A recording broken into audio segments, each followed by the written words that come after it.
Smallfoot, I guess, is the reverse side of what we've all been thinking, right? So we live in a world where we wonder if Bigfoot exists. Now we're living in a Bigfoot world where they wonder if Smallfoot, or small feet, or however it's supposed to be said, exist.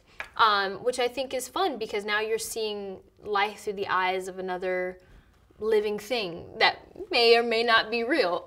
I won't say, because who knows.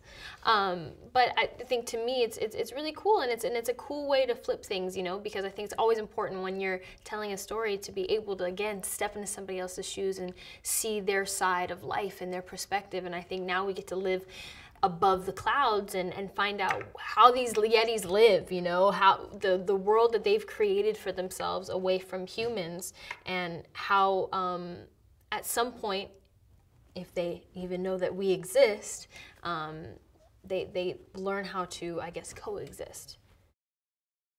Michi is, I love her because, I don't know, I think she's just so cool, you know. I think she is a part of this group that she's actually like the leader of, and she's the last person in the world that should be involved with going outside of the box in any kind of way. You know, her father's the Stonekeeper. She's supposed to follow in the steps of her father and uphold the values of what this world has created for her, and not question anything.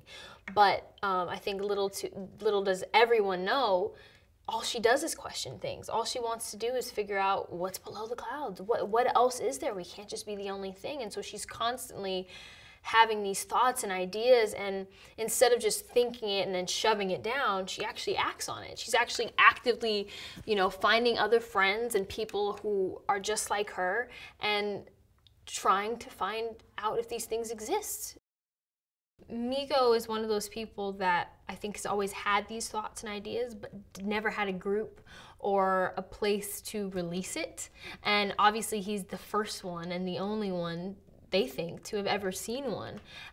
So the fact, I think, that he finds comfort in the fact that Michi believes him, and he has now this whole group of friends that believe him and support him. Like, no, you're not crazy. Like, we know it exists. You have valid information. Like, we can help you, and you can help us. So I don't know. I think they create like a great friendship and a great bond, because, you know, you're the only people that really believe what you believe, and you just want to prove it to everyone else. The Yeti Village is awesome.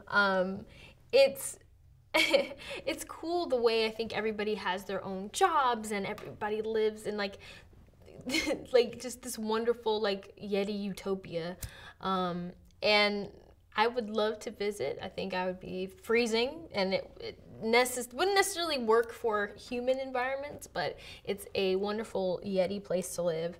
And I remember when they were making mock-ups of what Michi's room looks like, and it's so cute, you know? It's like everything is like fuzzy, everything is like fluffy and you know, beautiful colors, and I don't know. I would love to visit this imaginary land. I know it doesn't exist, or does it? But I would love to visit Michi's room.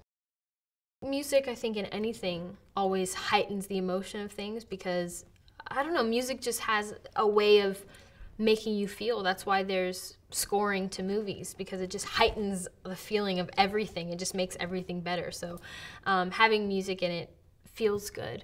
And Wonderful Life is perfect, because there's literally a line that says, a life that's full of wonder is a wonderful life.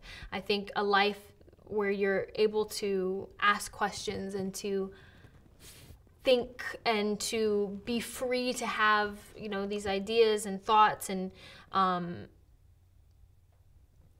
do what you feel is right. I think that's a wonderful life, you know, being able to look out at the stars and know that other things exist. That's a wonderful life. Smallfoot is simply just about, to me, it's about asking questions and finding your own answers, and not being afraid to go with that gut instinct and go with what feels right and do what you think is right, and just being a cool Yeti. I mean, that who doesn't like want to believe in Bigfoot and like the legend of it? So I think we've kind of created a really cool world too.